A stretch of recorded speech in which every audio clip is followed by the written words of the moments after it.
Can everybody hear me? Yes, we And can. and you can see the PowerPoint? Yeah. Yeah. Oh, okay. All right. So good morning, class and Mr. Hall. Today we will be presenting on Jose and Diwali. The group members are Kisane and Melissa Blair, Ashley Cates, and Amelia Miller.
Right.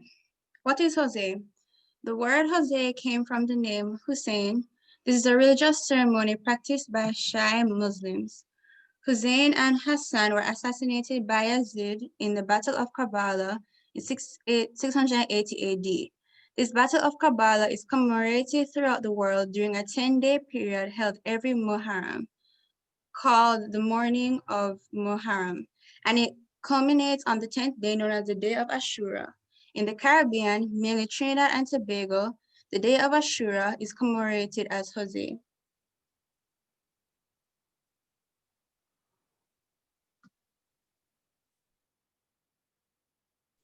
How is Jose celebrated? These events are practiced by fasting and prayer, construction of tajas, and processions.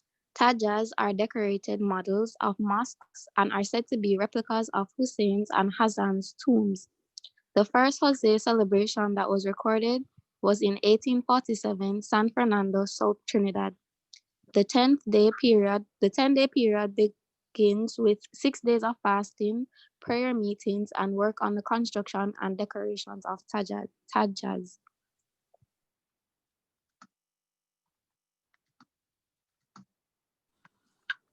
So on day 7 of the Jose festival, it's called the Flag Night.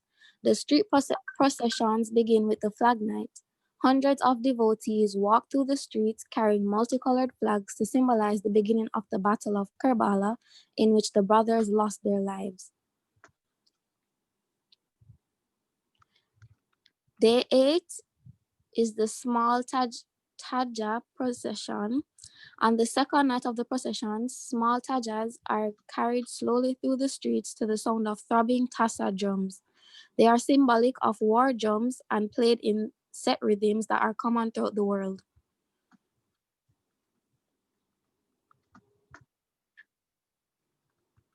Day 9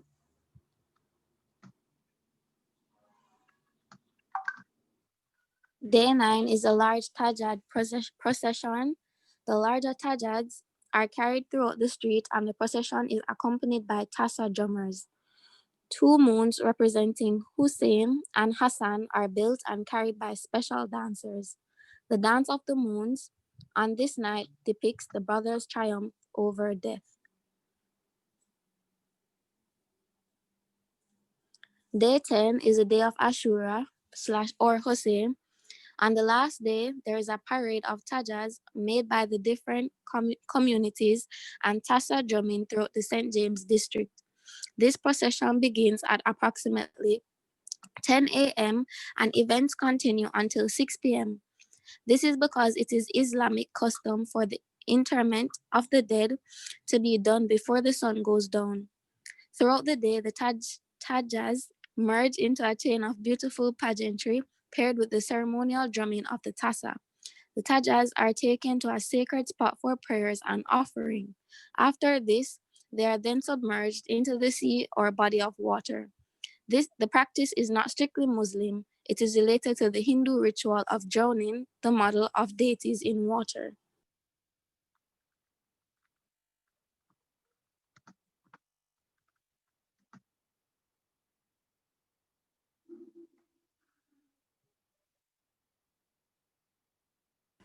Okay, so now we're supposed to have a small video on how Jose is celebrated in Trinidad.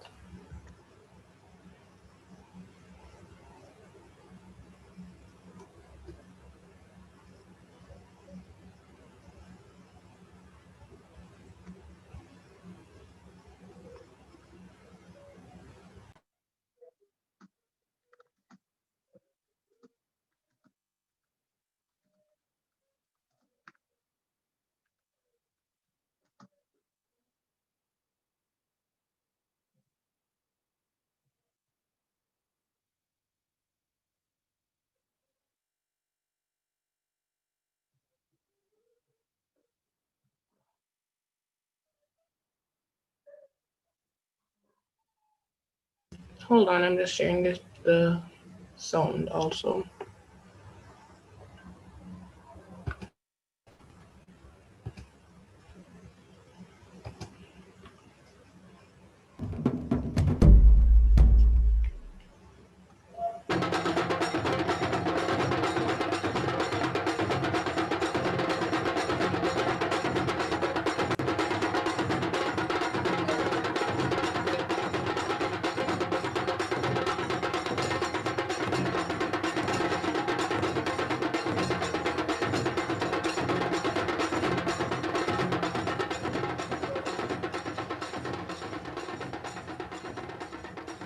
Trinidad is an island in the Caribbean Sea, located off the northern coast of South America.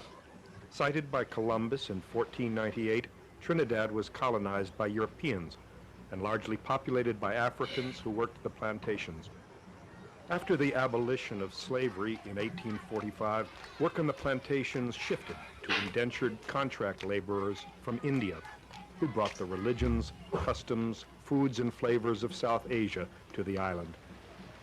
If you visit Trinidad in the Islamic month of Muharram and find yourself in the rural village of Cedros or in the St. James district of Trinidad's capital, Port of Spain, you would be swept up in a bewildering procession that integrates elements from the Middle East, South Asia, and the Caribbean. This is Trinidad's Jose.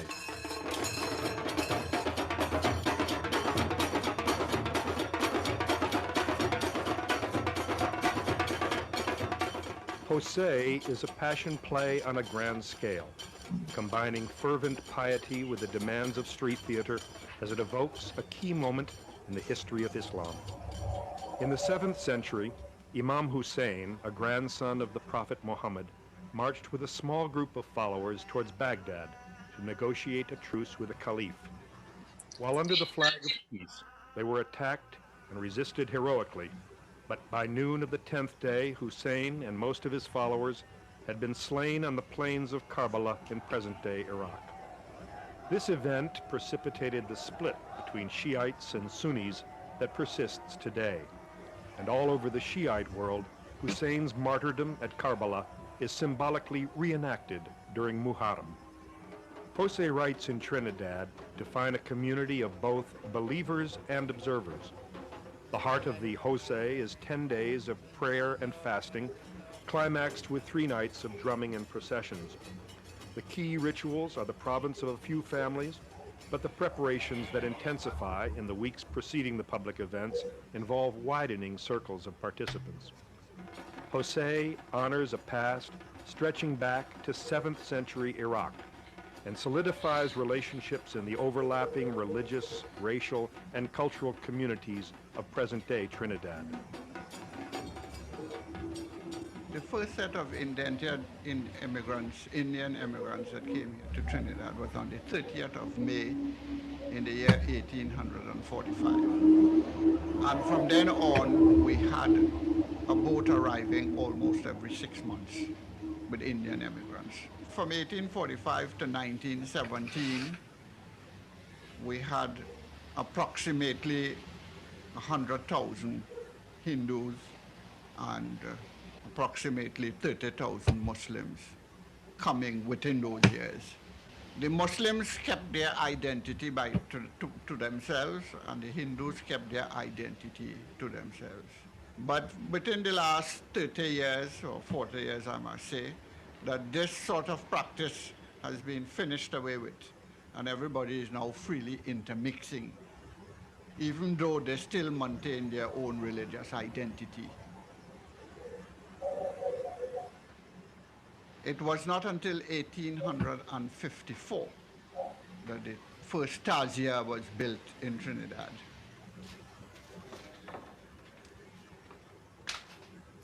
The Taja, also called the Jose, represents the tomb of Hussein. It is built on a framework of reeds and wood covered in cardboard. 4 Tajas are built in St. James, a neighborhood of Trinidad's capital, Port of Spain. The construction takes place in compounds or yards and is organized around families. This is Balma Yard, and the chief builder is Noble Bisnot.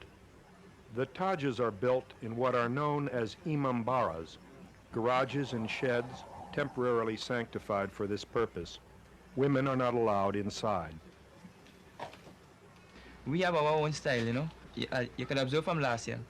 Last year they had more moss. We had more like a castle. You know, as I say, we're going modern. We identify that going up St. James, they just have dark spots. And sometimes you're looking at the house, you can't even identify where you're really seeing. So we decided to come up with the lights so that right through you'll be identifying where you're looking at and not just guessing. Well, this yard really gets its name from the Ghulam Hussein, the man Ghulam Hussein himself. He was a man of great respect within the community and such, and he had a lot of talent and art, something, you know, in those days, you know, the old days. From the day of Bakr Eid or Eid ul-Adha, that is the day that Father Abraham was called upon to sacrifice his son. That is on the 10th day of the last Islamic lunar month, Zil-Hajj.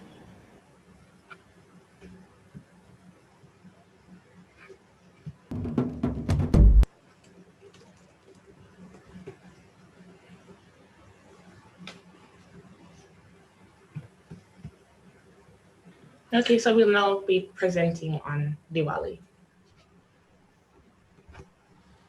Diwali, the Festival of Lights.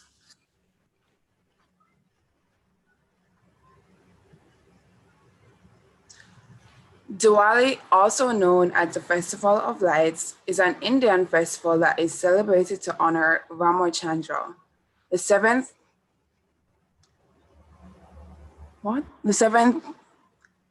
avatar incarnation of the god Vishnu. Diwali symbolizes the spiritual victory of light over darkness, good over evil, and knowledge over ignorance. It is believed that on this day, Rama returned to his people after 14 years of exile, during which he fought and won a battle against the demons and the demon king, Ravana. Diwali is usually celebrated in either October or November each year, depending on the cycle of the moon. Diwali is observed on the 15th day of Kartik, the holiest month in the Hindu lunar calendar. Okay, so Diwali is a 5-day-long celebration which began on Thursday, November 12, 2020, and will end today on Monday, the 16th of November 2020. The dates will vary depending on the year. And fun fact, we're presenting on the last day of Diwali.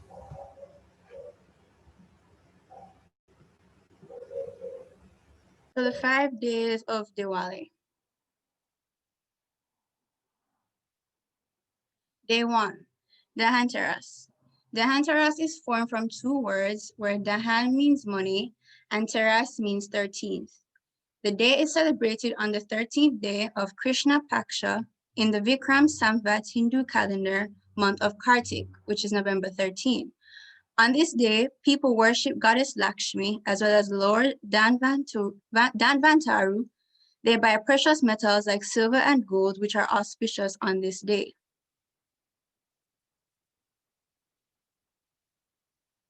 According to the folklore, there was once a king named Hima, whose son was predicted to die on the 4th day of his marriage. Hema's daughter-in-law saved her husband's life by preventing the god of death, Yamaraj, from entering her house by placing several diyas, which are the precious metals, at the door.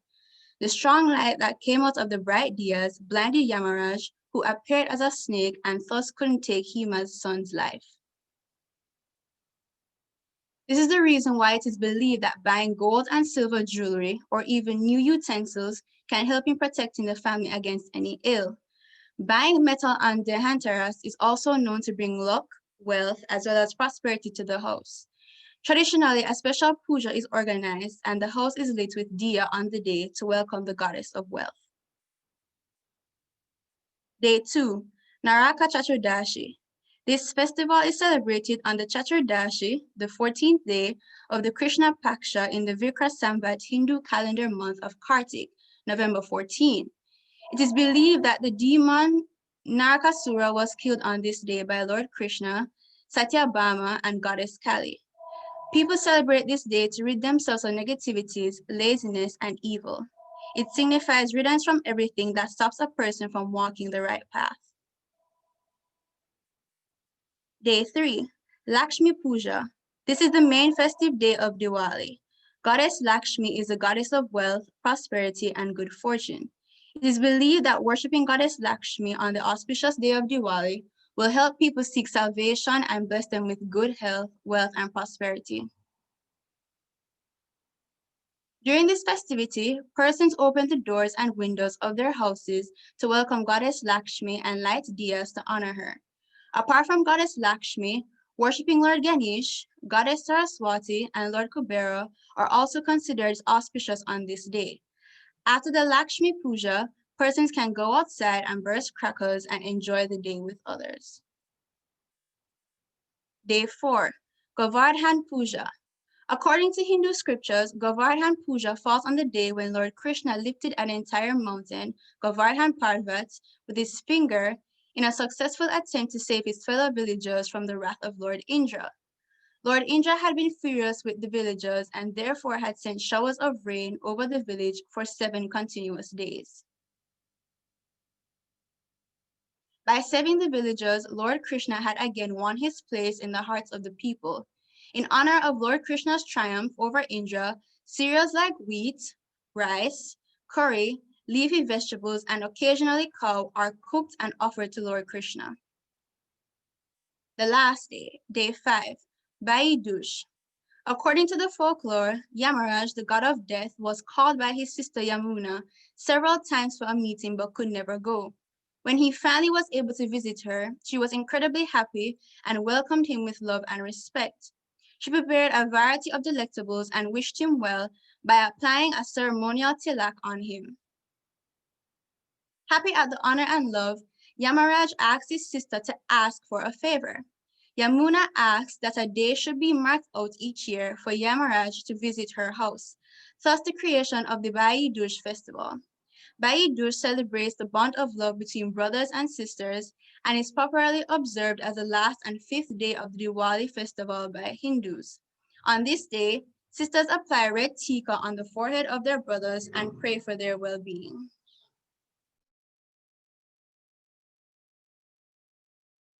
Okay, so this is what Diwali looks like in the Caribbean. Diwali is celebrated across the Caribbean but is largely recognized in territories such as Trinidad and Tobago, Guyana, and Jamaica. This is a Guyanese house decorated with lights during Diwali.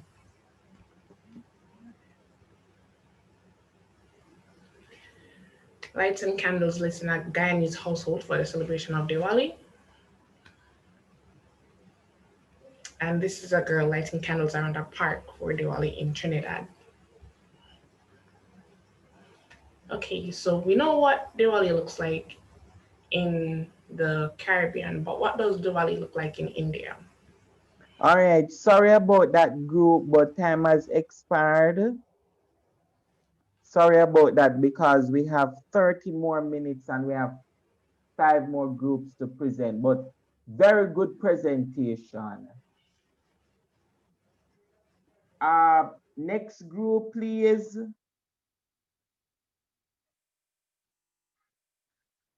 The next group.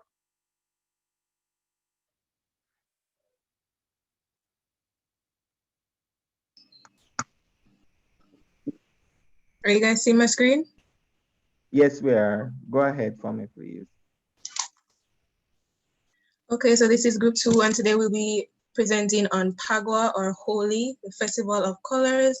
The group members are Mackenzie Bailey, Joffine Campbell, and Ruth Ann Chambers.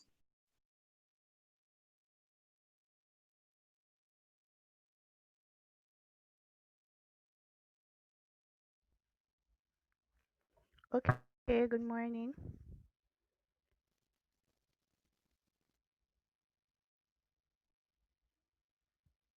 In East Indian culture, Phagwah or Holi is a festival celebrated annually to celebrate the beginning of the spring season.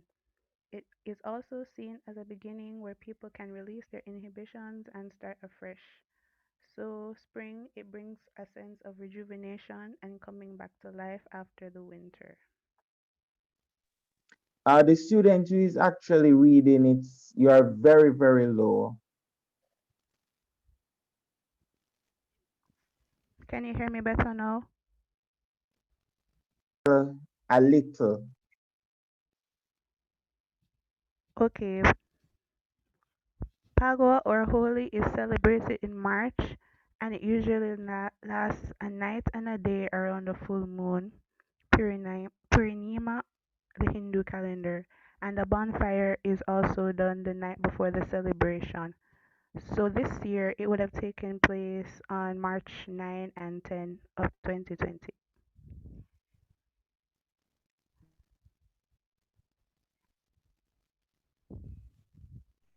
Okay, so why is Holi celebrated?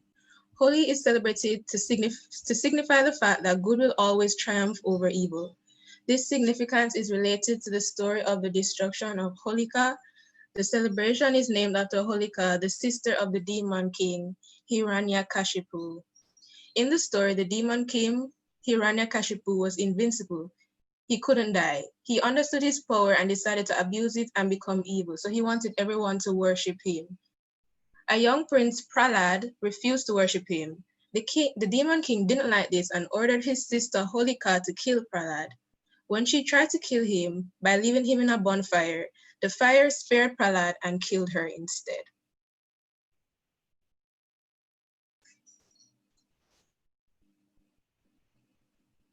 So we have a small animation just to go more in depth with that story.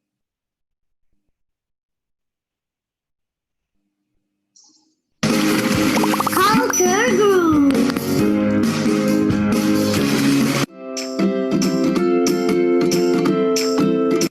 Once upon a time, an evil king ruled in India.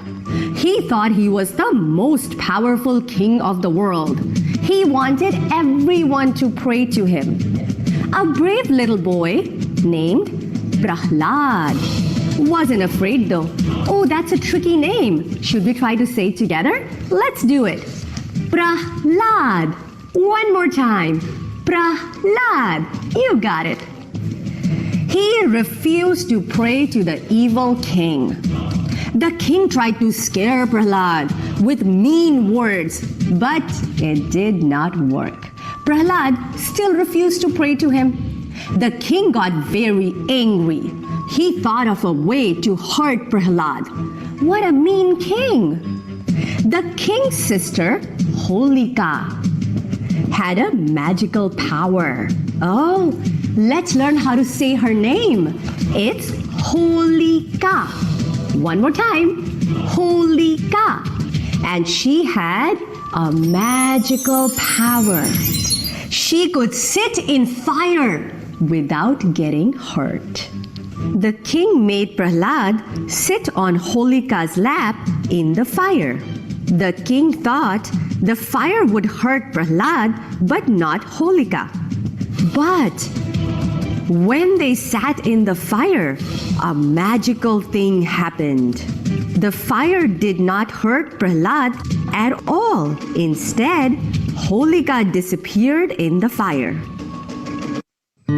Because Prahlad was such a nice boy, the evil king and his sister could not hurt him at all. We celebrate Holi to show that good always wins over evil. A long time ago, people celebrated Holi by burning a bonfire. So you'd make a huge fire. They put burnt wood or ash on their foreheads. Later on, they started using colored powder instead of ash to make it more fun. You can find this book,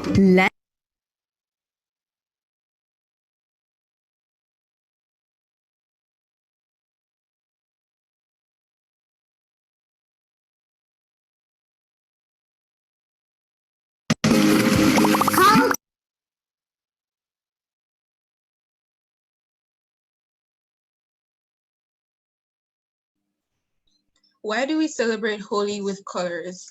The reason Holi is associated with colors has to do with the love story of Krishna and Radha. Krishna was originally born blue and felt as if he wasn't good enough for Radha. Krishna was fearful that Radha would not talk to him due to the color difference between them. Krishna's mother then advised him to put color on Radha so they would not look different at all. Over the years, many different colors have been used in the festival. Due to the love story of Radha and Krishna, Holi is also celebrated as the day of colored love for couples.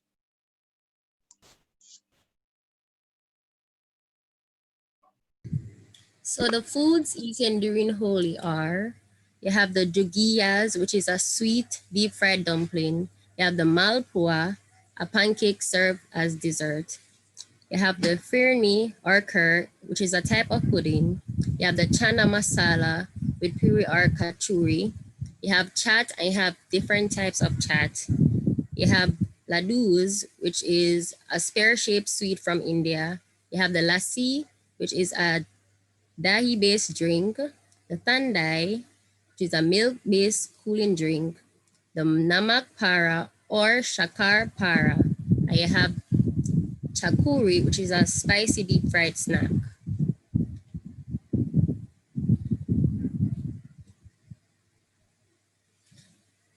Those are some of the images of the foods eaten during Pagwa.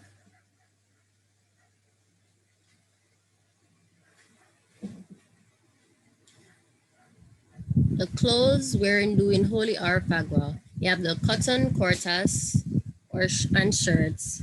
Normally they wear cheap white because by the end of the day, the clothes would be totally ruined by the colors, as it is Festival of Colors. So therefore, they buy inexpensive kurta, which is a pajama-like pants and top in India. They also wear caps and bandanas, sunglasses and flip-flops. Normally, they bring their oldest pair of eyeglasses or flip-flops because by the end of the day, it would be ruined by colors.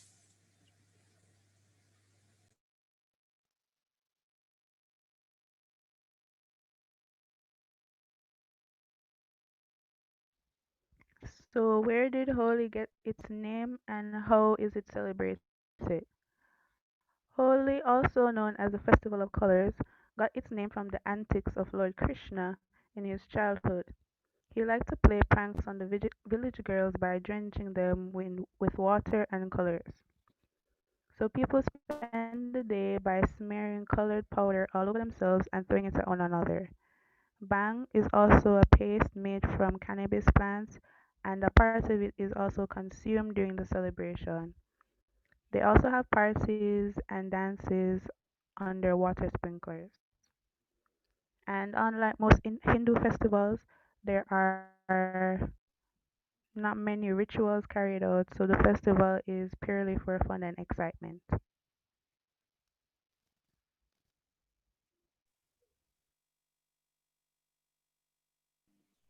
All right, Okay. sorry to stop your group, but time has expired. Okay. Next group, please.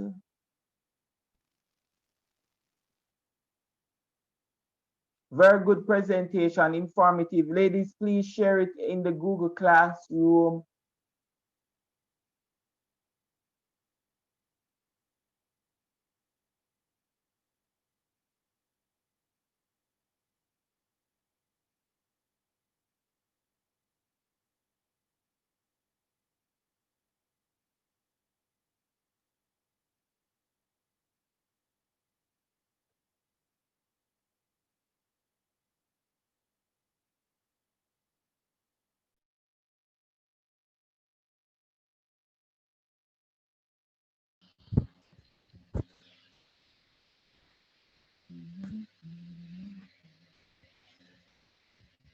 Okay, good morning, everyone.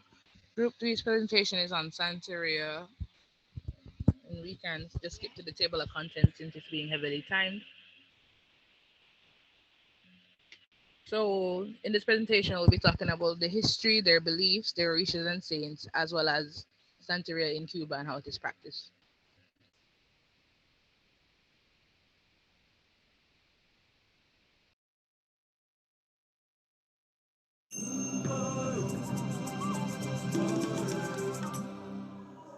Catholicism isn't the only way that Cubans show their faith. Over half the population practices some form of Santeria, an African religion brought to Cuba with the slave trade. Though since then it's taken on a distinctly Cuban flavor. Hilda is the matriarch of Ravella town. She's the unofficial problem solver, the one you go to if you need a change of luck. Porque eso representa maleficio para la casa. Or a bite to eat. Or a quiet place to meet a friend. Casi todo el mundo querían hacer el amor anoche. Un rato nada más, solo un momento. Hilda's always working at least a dozen angles. Like how to get running water for the new bathroom fixtures she just put in. 20, sí, que lo traiga acá. If anyone can make it happen. María Carmen, por favor, María del Carmen. Ya. Hilda is a staunch Catholic and a high Santeria priestess. Y nosotros con esto limpiamos la casa para sacar la impureza de la casa. Todo lo malo con agua de jicotea. Te lo aconsejo. She even has a secret room where sacrifices are prepared. She also uses it to hang laundry during the rainy season. And though Hilda believes in the healing powers of the Santeria deities, she makes sure to take her Western medications. Tonight is Christmas Eve, and she's feeding over 50 guests. Her entire family pitches in to help.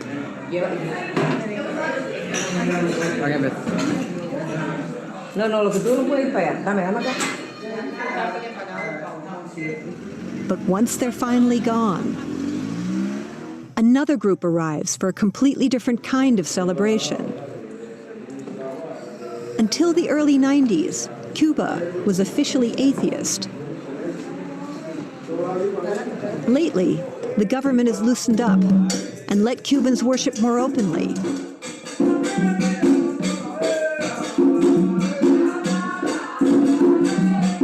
With dancing.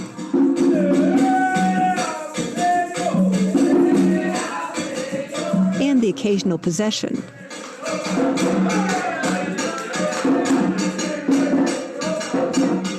Back in the 1600s, 1 million Africans were brought to Cuba to work the sugar plantations.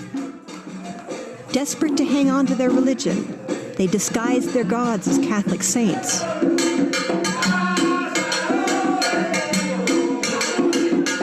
They still use the same ancient rhythm and African songs.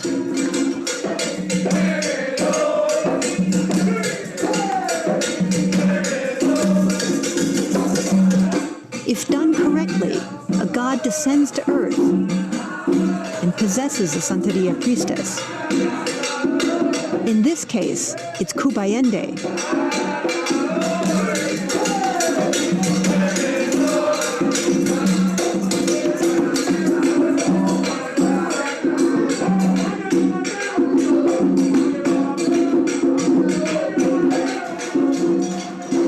Santeria isn't just a religion. It's a reflection of the Cuban personality, born out of resistance and survival. And now, the celebration.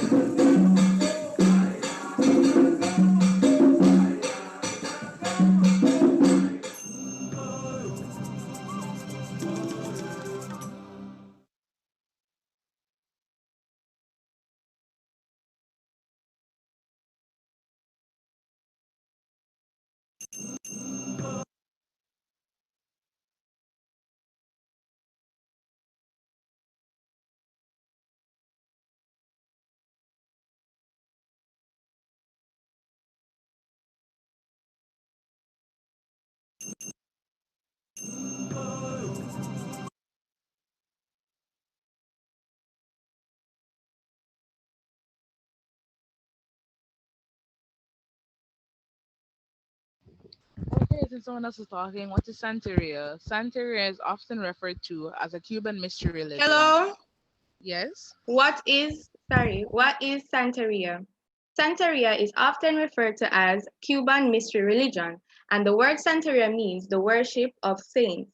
Santeria is also known as La Regla de Ocha or La Religión Lucini. This is an African religious tradition that developed in Cuba. Santeria is a fusion of Catholic practices and African folk beliefs. In Santeria, the name means the way of saints. This is where Catholic saints represent Yoruban divine beings known as Orishas. It is a mixture of Catholicism and Nigerian paganism practices, including witchcraft. How did Santeria came about? Santeria's roots can be traced to the Lusimi religion, which was practiced by the Yoruba practices of modern-day Benin and Nigeria. Slaves from West Africa were imported to Cuba in the 17th century and they brought their religious tradition with them. The slaves were banned from practicing their own religion, so they disguised their gods as Catholic figures and continued to pray to them as they pleased. For centuries, Santeria was practiced in secret and survived orally from one generation to another. After the religion, Santeria was openly acknowledged but was criticized by the government as being folksy witchcraft. In the 1980s, there was a resurgence of interest in Santeria, and today it enjoys widespread appeal throughout much of Cuba. It is estimated that up to 80% of the Cuban population follows some of Santeria practices. Their beliefs.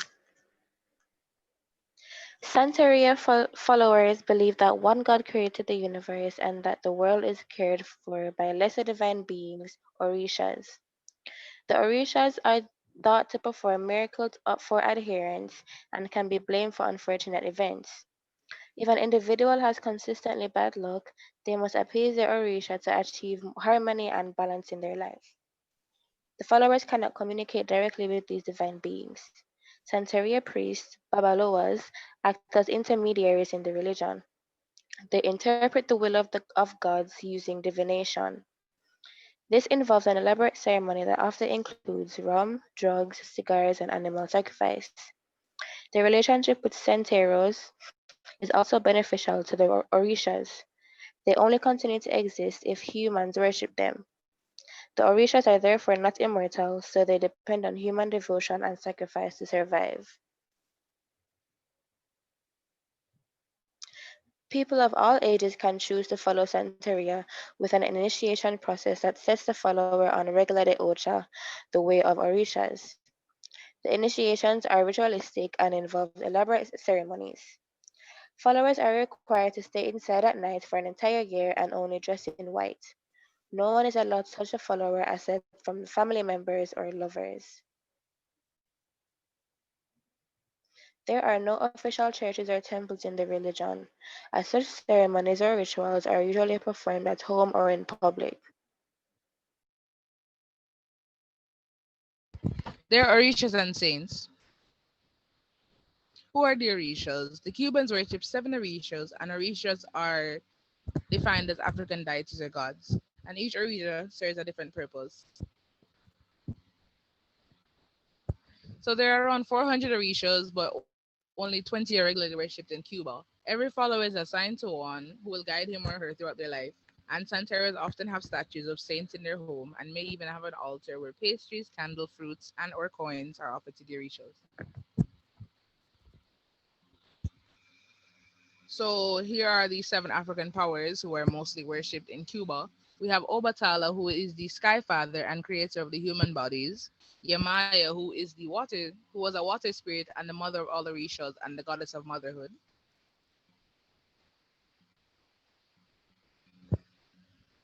Skip the slide.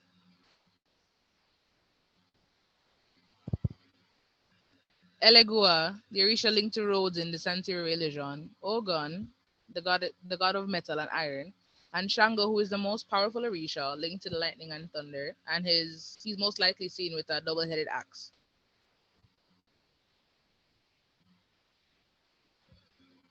Ocean, the Orisha linked to divinity, femininity, beauty, fertility, and love, who was mostly seen adorned in yellow and with a shining halo crown. Oranmio, the Orisha of wisdom, divinity, of destiny, and prophecy.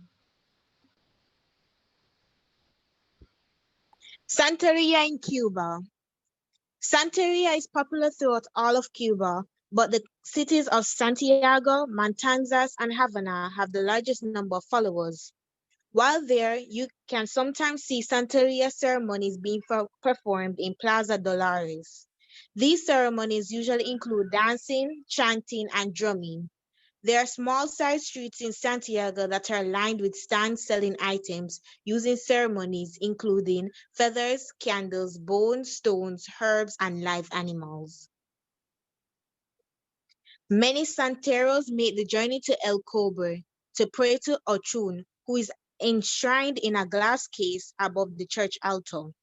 While at El Cobre, you will see people wearing yellow clothes and buying sunflowers in honor of Ochun. This cathedral is very special to the Catholics too, and thus offers travelers a fascinating look at the intersection of Catholicism and Santeria. In Regla, a neighborhood on the eastern side of Havana Harbor, you will often see Santeria shrines in front of homes.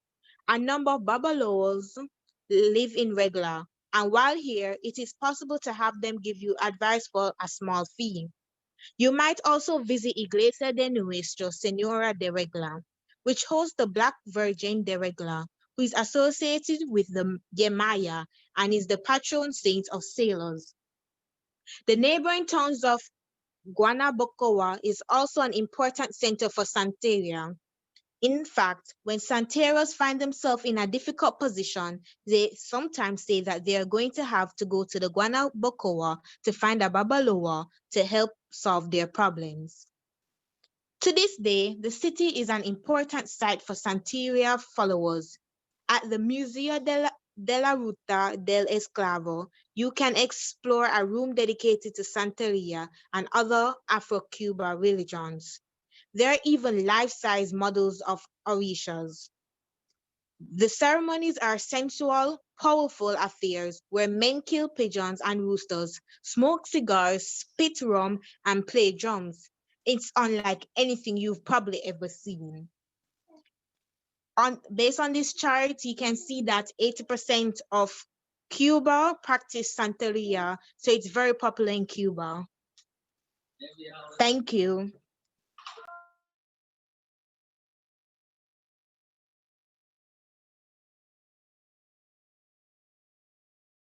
That was the end of our presentation. All right, ladies, very good presentation. We will do the other presentation on Wednesday. To remember, tomorrow is your test.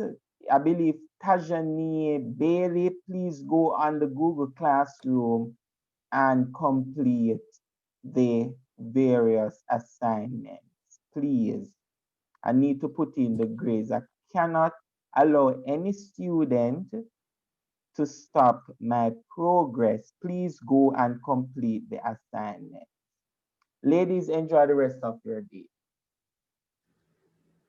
Thank you, sir. Same to you. To you.